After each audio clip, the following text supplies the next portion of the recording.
We work hard as physicians to take care of the health and well-being of our patients. But when it comes to our money, do we have the same condition of care? Probably not. Let's change that together. Welcome to the Financial Freedom for Physicians podcast, where we'll fight and advocate for your financial literacy. As always, I'm your host, Dr. Christopher Liu. Thanks for being here. Let's jump into the show.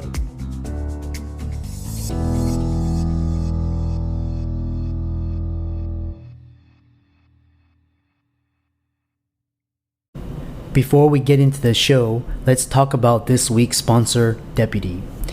At your practice, what happens when staff call out sick? How much time does it take to find replacements who can fill in? If you need to cancel appointments because you're short-staffed, what does that cost your practice? Well, Deputy is a simple app that's helped more than 250,000 workplaces tackle this problem.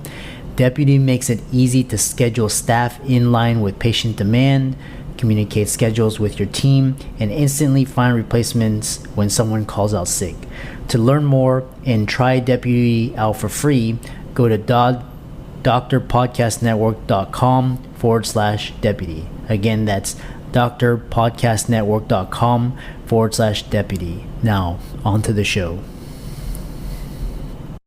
Welcome, everybody, to today's newest podcast episode for the Financial Freedom for Physicians podcast.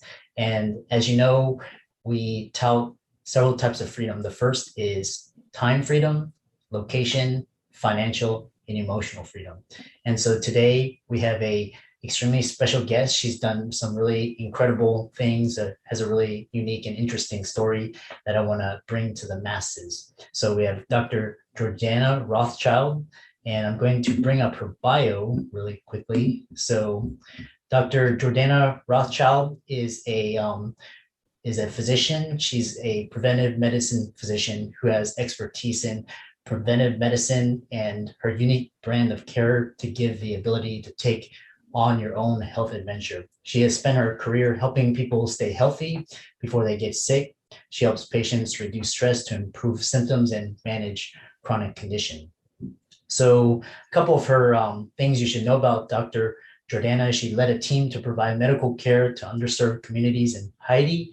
She also joined FEMA medical response team in Puerto Rico after Hurricane Maria, and she's enlisted in the U.S. Army at age 40. So she's done quite a number of fantastic and really interesting things. She received her medical degree from Tel Aviv University Sackler School of Medicine and studied mind-body medicine at the Benson Henry Institute for Mind-Body Medicine at Mass General Harvard Medical School, which is one of the premier institutions in the country.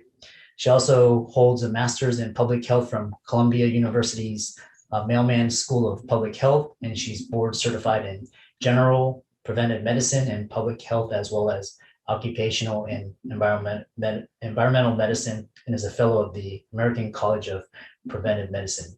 So she's also the host and founder of Alpine Health, which has several unique programs that you'll hear about, as well as her blog. So without much ado, welcome Dr. Jordana Rothschild to the show. Welcome. Thank you. Thank you so much for having me here. It's really, really exciting to be here, to meet you, to speak with everybody. Yeah, I know we were just talking and discussing it. I know a lot of it, we met during the pandemic over Zoom in a lot of Facebook groups, and I know you read a number of my Kevin MD articles, and you also joined several summits. So it's great to make connections, make friends, and contribute and collaborate to the community. Yeah, it's great. Some good things did come out of this pandemic. Exactly. So I'm always interested in the backstory. I always want to hear people's motivations, inspirations, very unique stories. And so give the listeners a backstory of how you came about, what you went through, and then where you're going now. Okay, so way back at the beginning, when I was in residency in preventive medicine, I have this really clear memory that we were given this group assignment to design our ideal medical practice. And together with some of my co-residents, we came up with this really exciting vision of this lifestyle medicine practice where patients could come and lean on each other for support, and they could come learn how to cook healthy food, and they could learn how to exercise and have a place to exercise, and they could receive their comprehensive care, their pain managing whatever their injuries, their illnesses, everything all in one place. And it was like just this beautiful, gorgeous picture that we had in our head. And then the assignment ended and residency finished, and I got like, a real job, which was great. I mean, so I went back to that traditional path where I became an attending in the hospital where I had trained in my residency. And then I went to another large healthcare system, and everything was fine. I was just like everybody else. I was an employed physician working for a large institution. And I did that for about a decade. And until the pandemic hit. And so fast forward, it's now May of 2020, and it's my birthday. And it's my 40th birthday. You know that big, huge birthday bash that you want to have when you turn 40? That was the pandemic. So that didn't quite happen that way. It didn't happen the way I had planned. Nothing ever does, right? Right. But I decided, you know what, I at least want to do something for my birthday. And my friends surprised me. They drove by in this car parade. It was nice and depressing at the same time, right? Remember those car parades where everybody kind of like waved in their mask? This was New York in May. So we were really in the peak of everything, and it was bleak. But I gifted myself my very first bicycle. So there I am, 40 years old, and I've never learned how to ride a bike. And I scored myself a bike, which I don't know if this happened where you live, but getting a bike during the peak of the pandemic was like, it was miraculous that I was able to get my hands on a bike. But I got a bike, and that was my gift to myself. And my 12-year-old son, and then the bike kind of sat there for a couple of days, and I was like, I don't think I can do this.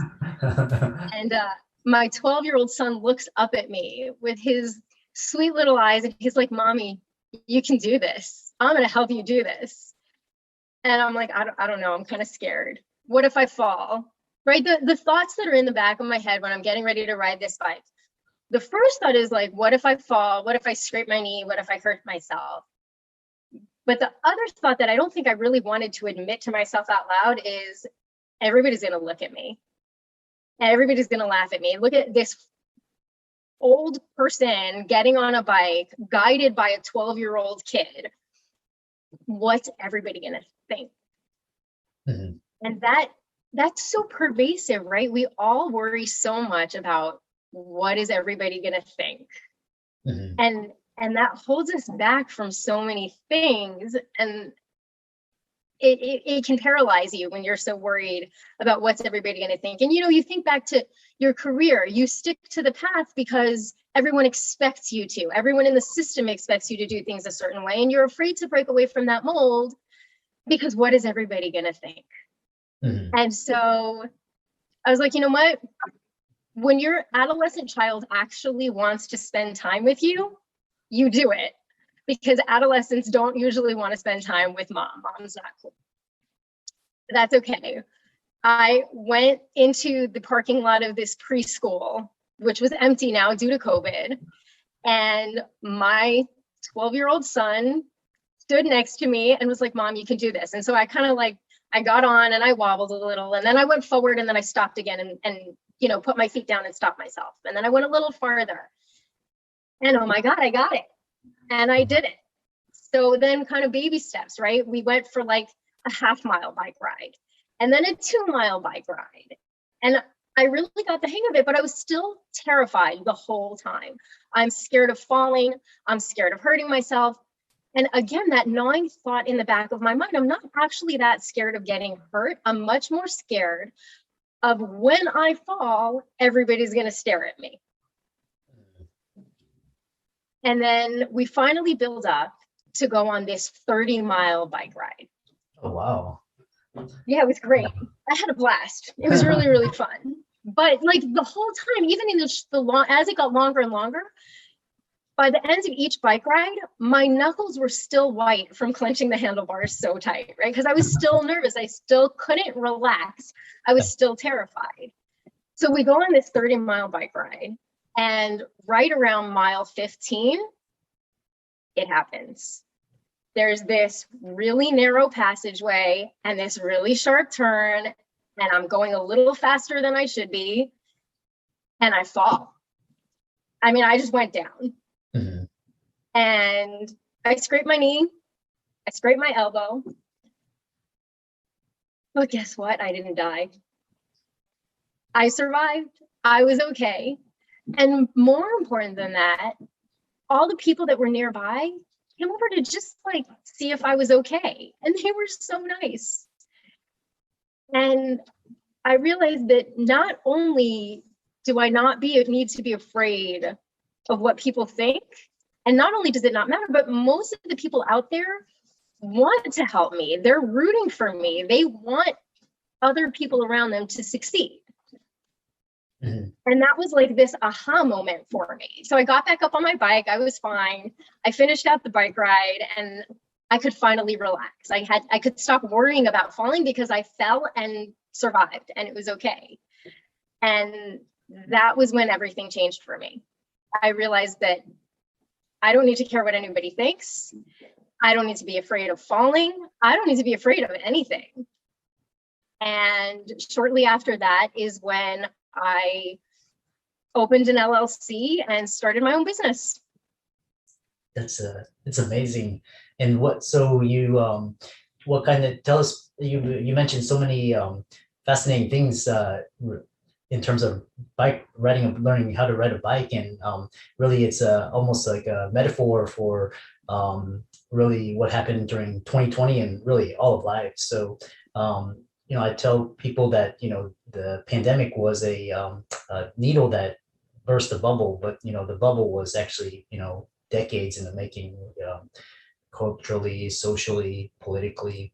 So, but I really resonate with the idea of, fear of failure and fear of hurting yourself, what other people think, not knowing, and then baby stepping along the way and you learning, and then, your big aha moments. So that's just a fascinating story. And so you learned a lot and you applied it to your starting a business. So tell us, what your current endeavors and what you're doing now. No, I went back to, I opened, right, with this ideal medical practice idea that we had come up with back when I was in residency. And I realized that that was what I wanted to be doing all along. So that's what I'm doing. I am working on building an ideal medical practice where we can treat people comprehensively. We can look at people's entire lifestyle. We can help them stay healthy and active and happy and productive in a way that doesn't make them feel like it's institutional, right? I don't want to just be sitting and, getting people in, getting people out, writing prescriptions. I mean, yes, that's necessary, but there's so much more to health than just fixing diagnoses. And so I want to create a space where we can really look at a whole person, every aspect of their life, and keep people healthy. Keep people healthy. Health is not the end goal. Health is the means to living a good life. So, I don't want to get somebody's blood pressure under control so that their numbers look good. I want to get somebody's blood pressure under control so that they are around for their grandkids, or so that they can go on a bike ride when they're 80, or so that whatever their why is, that's what we need to keep our eye on. That's the big picture. Mm-hmm.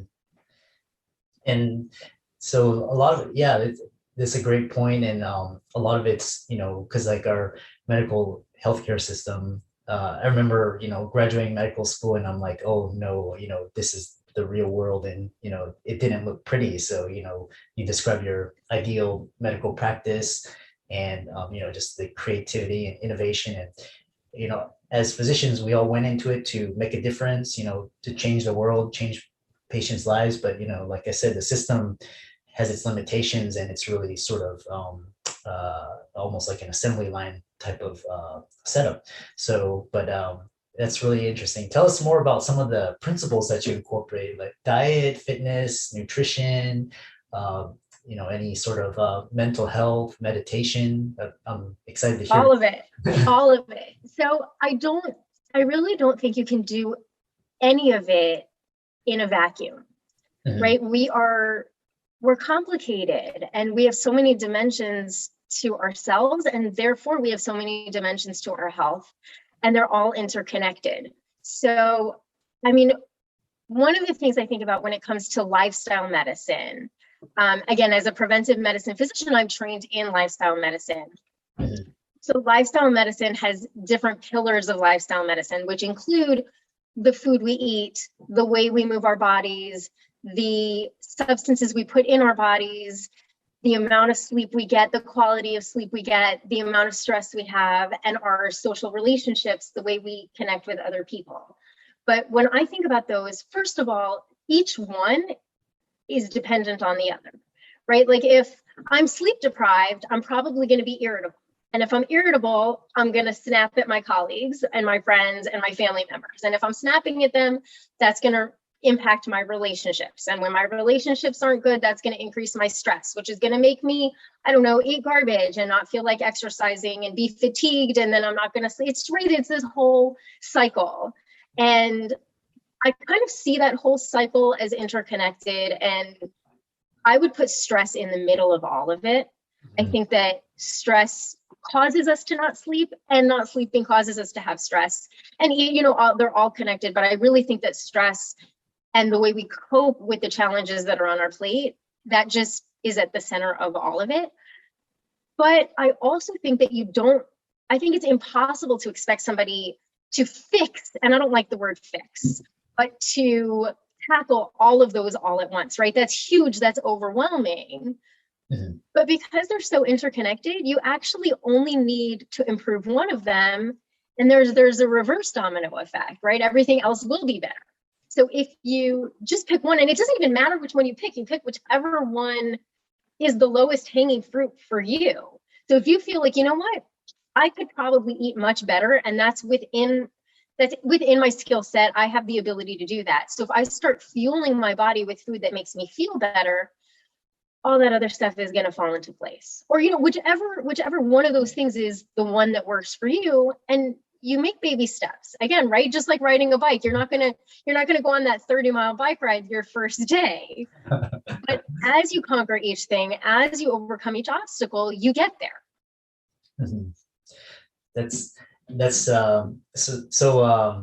in this really, because the medical profession, we have diagnoses, we have tests, we have treatments, we have drugs, we have medications, and procedures, and that's sort of the paradigm. And but as you alluded to, stress and wellness, and there's a lot of alternative sides of looking at the whole entire patient that you can start to incorporate in their overall wellness and diagnosis and treatment plan. So if people were more interested in learning about lifestyle medicine, I know you have several upcoming events for your audiences and for potential clients. Tell us where they could go and learn more about this, because it's very important, especially, for example, sleep, and really just stress management, stress reduction. All of these are very important in our lives today.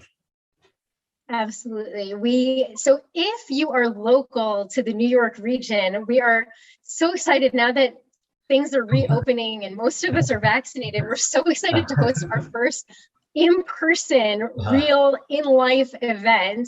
Is going to be on Wednesday, July 28th at Pintar Vineyards, which is a vineyard on the North Fork of Long Island, where we're going to be doing a mindful drinking wine tasting. Oh, wow. I am so excited about that. It's going to be great. And we're going to talk about mind-body medicine, stress management, and how to really be present in the moment when we drink wine, rather than using it to numb ourselves to escape from the moment. In addition, we'll We don't have a group. We have an 8-week group program. It's not open right now. Our next group will be enrolling for the fall, but you can get on a waiting list for that, and you can find out about that at alpinehealthmd.com. And we also have a Facebook group where we are constantly posting material, we do weekly trainings there to teach people different aspects of mind, body medicine and lifestyle medicine. That's awesome. So for all the audience and all the listeners that are tuning into us, all of the Dr. Rothschild's links and resources will be posted in the show notes.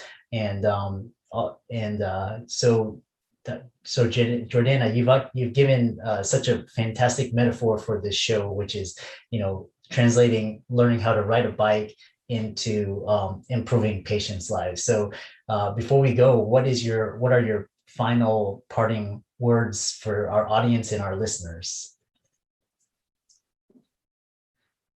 So one of the most inspirational people that I follow is a Paralympic skier named Chris Waddell. And he actually climbed Mount Kilimanjaro despite the fact that he was paraplegic.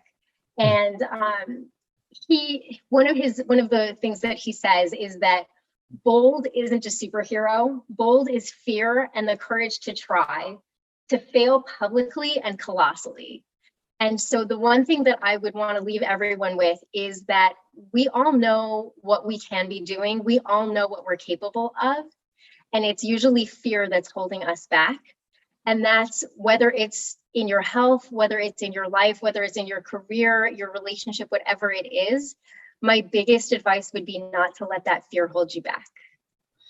Yeah, I love that. So, because it's progress over perfection. So a lot of times we feel like we have to be perfect or we have to fit this mold. And really, it's just going out there, executing and learning from it. If you succeed, that more to you. But if you failed, at least you learn something for the next time. But if you don't try or you quit, then 100% you failed because you didn't get anything, you didn't learn anything. So, and today we have so many options, we have so many resources. So, really the fear of regret versus the fear of failure is a much greater fear. So thanks so much. And, you've given so many wonderful stories and wonderful gems, and all the resources will be posted in the show notes below. Thank you so much. Thanks so much for having me. What a great show with Deputy. Before we end, here's a quick reminder. If you want to boost efficiency across your practice and make staff scheduling easier, try the Deputy app. You can try this award-winning technology for free by going to drpodcastnetwork.com/deputy. Again, that's drpodcastnetwork.com/deputy. We'll see you next week.